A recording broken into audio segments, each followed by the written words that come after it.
Salut tout le monde, j'espère que vous allez bien. Aujourd'hui, je suis super content de vous retrouver dans un cadre assez exceptionnel, je ne vais pas vous le cacher, pour vous parler de mon retour d'expérience sur les AirPods Pro.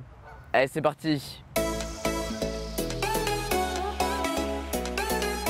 Comme je vous l'avais dit dans ma vidéo vous déballant les AirPods Pro et vous les présentant, j'ai pris l'avion pour aller ici à Los Angeles et le cadre est juste incroyable, c'est pour ça que je suis en t-shirt d'ailleurs. J'ai du coup pu prendre l'avion pour aller ici à LA pour tester un petit peu les AirPods Pro dans n'importe quelle situation, que ce soit dans un avion, que ce soit dans les transports en commun, que ce soit ici dans un parc ou dans plein d'autres situations. Et mon avis a un petit peu évolué par rapport à ma précédente vidéo. Du coup j'ai noté quelques points et je vais vous en parler. Bon, déjà côté design, je vous en parlais un petit peu dans ma précédente vidéo, mais ils sont vraiment cool. Je m'y suis fait un petit peu à cette branche un petit peu plus petite. Par contre, ce qui est vraiment bien avec ce design là justement, c'est qu'en fait terminer l'appui sensitif sur les AirPods 2 où en fait on va pouvoir interagir avec les écouteurs en tapotant dessus pour passer à la musique suivante, précédente, etc.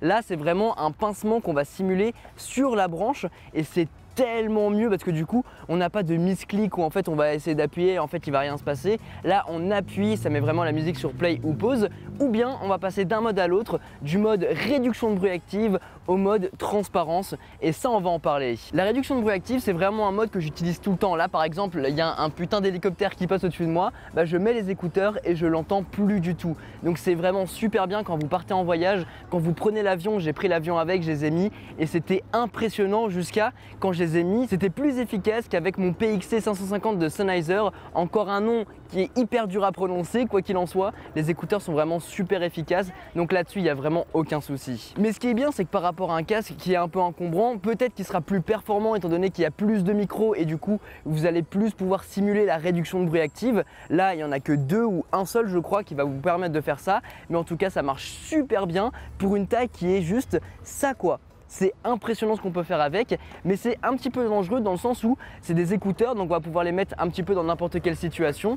Il y a un skateur par exemple, là je les mets et j'entends plus du tout ce qu'il fait. Mais en tout cas, si je marche dans la rue avec, ça peut être un petit peu dangereux parce que pour le coup j'entends rien du tout. Ça laisse passer les voix, mais pour ce qui est gros moteur de voiture ou bien les voitures électriques, là par contre ça peut être dangereux. Du coup, pour contrer ça, on a le mode transparence et là je suis dans ce mode et du coup j'entends totalement tout ce qui se passe autour de moi comme si j'avais pas les écouteurs, et c'est vraiment impressionnant par rapport à la première génération qui du coup, ou la deuxième, qui du coup n'a pas ce mode là. On a le mode rien du tout en fait, ça va laisser passer l'air étant donné qu'on n'a pas de truc à l'intérieur de l'oreille, mais du coup on entend un petit peu moins bien ce qui est autour. Là on est trop bien. Donc du coup dans l'avion c'est hyper efficace, je vous l'ai dit, et je l'ai porté sur 12 heures d'avion pour aller ici à Los Angeles. J'ai dû les porter pendant presque 6 heures pour écouter de la musique et franchement c'est incroyable. Mais j'étais assis. À partir du moment où j'ai commencé à beaucoup marcher avec, pareil ici à Los Angeles pour traverser la côte, c'était hyper stylé. Mais du coup quand je marchais avec, ça faisait des petits mouvements comme ça.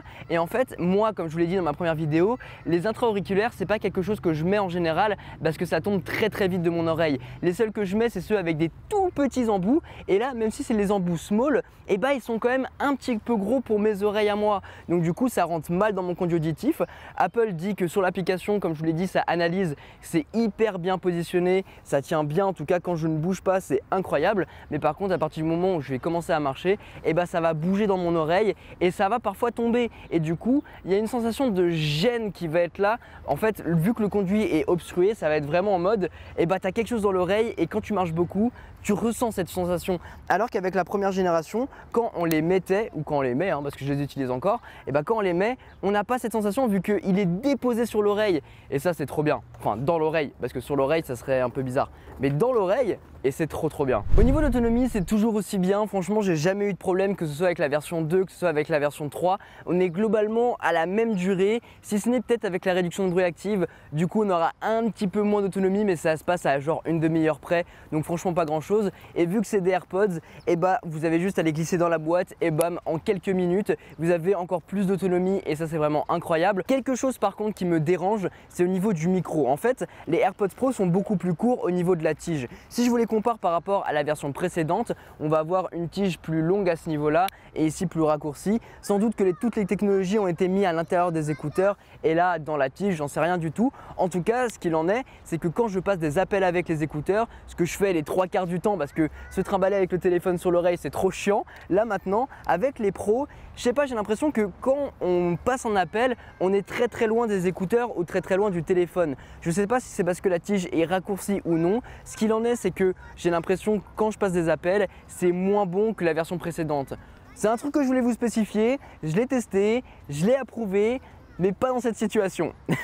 Au final, avec ces AirPods Pro, il ne faut pas oublier que c'est quand même un gros investissement, c'est 279 € et pour ce prix-là, comme je vous disais, on peut avoir des casques. Même si c'est une technologie différente, même si ça sera peut-être plus efficient sur l'un ou sur l'autre, c'est vrai que c'est du budget qu'il faut mettre à l'intérieur, mais c'est une toute nouvelle technologie qu'on voit très rarement sur des écouteurs. Sony l'a fait avec ses WF-1000X M3 et j'en avais parlé dans ma précédente vidéo.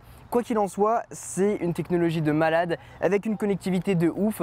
Un seul appui il suffit pour les appairer avec son iPhone, donc ça c'est incroyable. Malgré ces technologies de ouf qui ont été implantées, c'est des écouteurs que je mettrais moins pour faire du sport parce qu'ils glissent de mes oreilles. Alors qu'avec les AirPods de la précédente génération, la version 1 ou la version 2, je peux faire du sport avec ça et j'en ai fait énormément. Je suis allé courir avec, ça ne glisse à aucun moment. Donc ça c'est un truc vraiment personnel parce que ça dépend vraiment de votre conduit auditif, si vous pouvez mettre des écouteurs intra ou pas. C'est vrai que cela rentre mieux, mais c'est pas non plus ce qu'il y a de mieux de mon côté. J'ai moins cet aspect de putain je suis bien et je peux les mettre dans n'importe quelle situation, courir avec, faire ce que je veux avec. Là je vais le mettre dans un cas, dans une situation bien précise, alors que les écouteurs, les AirPods, je peux le mettre tout le temps. D'ailleurs, tout le monde ici se balade avec des AirPods. C'est incroyable. Et malgré ce qu'on peut penser, c'est vraiment la précédente génération que je peux éventuellement vous recommander par rapport à mon utilisation encore une fois, mais ils sont moins chers et puis même encore moins chers si vous prenez pas la version sans fil. Donc voilà, c'est vraiment le go-to si jamais vous voulez avoir des écouteurs sans fil. Tout le monde en porte, c'est un peu un effet de mode qui est en train de se passer. Quoi qu'il en soit, si vous avez des AirPods déjà en votre possession et un casque, vous pouvez vous passez de cette génération, sauf si vraiment vous avez rien avec vous et dans ce cas-là, cette génération fera les deux et les fera super bien. Franchement, vous n'avez aucun doute à vous faire là-dessus. Donc voilà, version 1, version 2, ça dépendra de votre utilisation et de si ça rentre ou pas dans vos oreilles. De mon côté, ça sera vraiment une petite partie des utilisations que je pourrais en avoir avec celle-là, parce que les AirPods, ça reste quand même mon go-to. Mais les Mark II, les Quentin Mark II, parce que c'est le nom qui a été écrit dessus, je vais quand même les garder dans la poche. On sait jamais. Bon, et puis pour parler un petit peu de la qualité du son, j'ai franchement pas été déçu. Dans n'importe quelle situation, le son est vraiment bon. Mais la grosse particularité par rapport aux AirPods normaux, c'est que vu qu'on est isolé, on met le son beaucoup moins fort. Et ça, c'est vraiment incroyable parce que ça vous permet de préserver quand même vos oreilles. Et c'est ce qu'on a avec les casques, c'est qu'on a tendance, par exemple avec des AirPods classiques, à monter le son pour passer au-dessus de tout ce qui est bruit ambiant, tout ce qui va être métro et tout ça. Et c'est vraiment mauvais parce que à partir du moment où on augmente le volume, même sur le téléphone, il vous dit avec une petite zone rouge, il vous dit que arrête, tu vas te claquer les oreilles. Avec les AirPods Pro, on n'a plus ce problème-là étant donné qu'on est isolé et ça c'est vraiment bien. Après, sinon, la qualité du son se rassemble quand même d'un écouteur à un autre. Enfin, par rapport aux AirPods 1 et AirPods 2 et par rapport aux AirPods Pro, le son est globalement le même. Après, ça va vraiment être une question de goût, mais que vous soyez audiophile ou pas, c'est vraiment une qualité qui reste basique, normale, elle sera moins bonne que sur les Sony par exemple. Quoi qu'il en soit, dans n'importe quelle situation, vous ne serez pas déçu par ces écouteurs. Je vous ai demandé sur Instagram de me poser quelques questions par rapport aux AirPods Pro, comme ça je peux y répondre directement ici en vidéo. En plus on a changé de décor, c'est hyper stylé. Du coup, alors on va avoir quelques questions, je vais les survoler histoire de vous y répondre rapidement. Comme par exemple, est-ce qu'ils sont beaux? Bah ça c'est à toi d'en juger, pas à moi.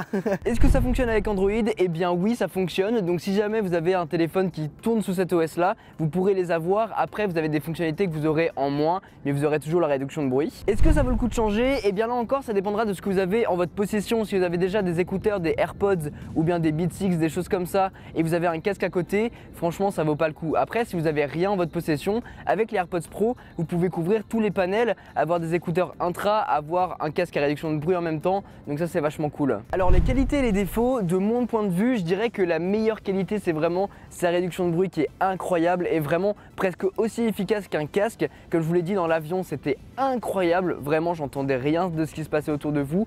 Peut-être un petit peu les petites voix, des choses comme ça, mais sinon rien du tout.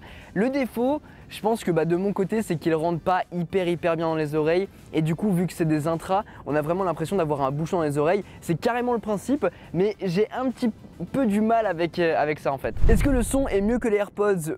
Bah non, pas vraiment, c'est globalement la même chose. Peut-être qu'avec la réduction de bruit, ils sont même un petit peu moins bons, mais c'est vraiment rien du tout, c'est presque imperceptible. Est-ce que ça vaut le coup quand on a déjà des AirPods? Non. Eh bien, est-ce qu'ils sont aussi légers que les AirPods? Oui, totalement. Même peut-être un peu plus légers d'ailleurs. Ça, c'est pas mal. Une question intéressante de Lathan, j'ai les AirPods depuis 2 ans et demi je crois, et la batterie est en train de me lâcher, AirPods 2 ou Pro. Là encore, c'est un choix qui sera le tien dans le sens où si tu as déjà un casque à réduction de bruit active à côté de toi et que tu n'as pas besoin d'écouteurs de ce style, et bah, ça sert à rien. Prends les AirPods 2 et à la limite achète-toi en plus une coque, enfin une case avec la recharge sans fil, ça peut être intéressant. Après, si tu n'as pas de casque à réduction de bruit, que tu as envie de mettre cet argent là parce que c'est quand même 279 €, c'est une somme quand même conséquente, et que tu as envie d'avoir cette réduction de bruit, et bah la fonce, les AirPods Pro sont incroyables et en plus, comme je vous disais, ils font à la fois AirPods normaux et AirPods Pro avec une réduction de bruit, donc c'est tout bénef. La réduction de bruit est meilleure que les FreeBuds 3, bah j'en sais rien du tout, je vais tester les FreeBuds 3 et on en fera une vidéo dédiée sur la chaîne. Quoi qu'il en soit, il me semble que ces écouteurs là, en fait c'est comme les AirPods normaux, ils se posent dans les oreilles, c'est pas des intras, donc bah c'est pas le même produit en fait. Donc on peut pas vraiment le comparer. Bon bah voilà, je pense qu'on a fait le tour des questions les plus intéressantes. Si jamais vous voulez participer pour les prochaines vidéos, avoir un peu plus d'interaction comme ça ensemble, n'hésitez pas à me suivre directement sur Instagram. C'est là-bas que je vous montre un petit peu tout mon road trip à LA et c'est aussi là-bas que je peux interagir beaucoup plus souvent avec vous pour répondre à vos questions et puis même pour vous demander de me poser des questions. Donc voilà, si vous ne le faites pas encore, n'hésitez pas à aller me suivre, je vous mettrai le lien directement en description. Et puis nous du coup, je pense qu'on va retourner à côté des palmiers pour faire l'outro. Voilà en tout cas les amis pour cette vidéo, j'espère vraiment qu'elle vous a plu. Si c'est le cas, n'oubliez pas de mettre un gros pouce bleu, de vous abonner et d'activer la cloche. Ça m'a fait super plaisir de vous tourner une petite vidéo ici à la cool à Los Angeles et une beaucoup plus grosse vidéo arrivera d'ici quelques semaines qui sera sur tout mon récap de toute mon aventure ici. C'était trop cool et j'ai hâte de vous la partager. Si vous voulez pas manquer ça, bien évidemment abonnez-vous, c'est exactement pareil. Mais voilà, c'était trop cool de vous partager cette vidéo et puis les AirPods Pro, si jamais vous voulez vous les procurer, je vous laisserai tous les liens dont vous aurez besoin dans la description. Sur ce, c'était Quentin, passez tous une très bonne journée.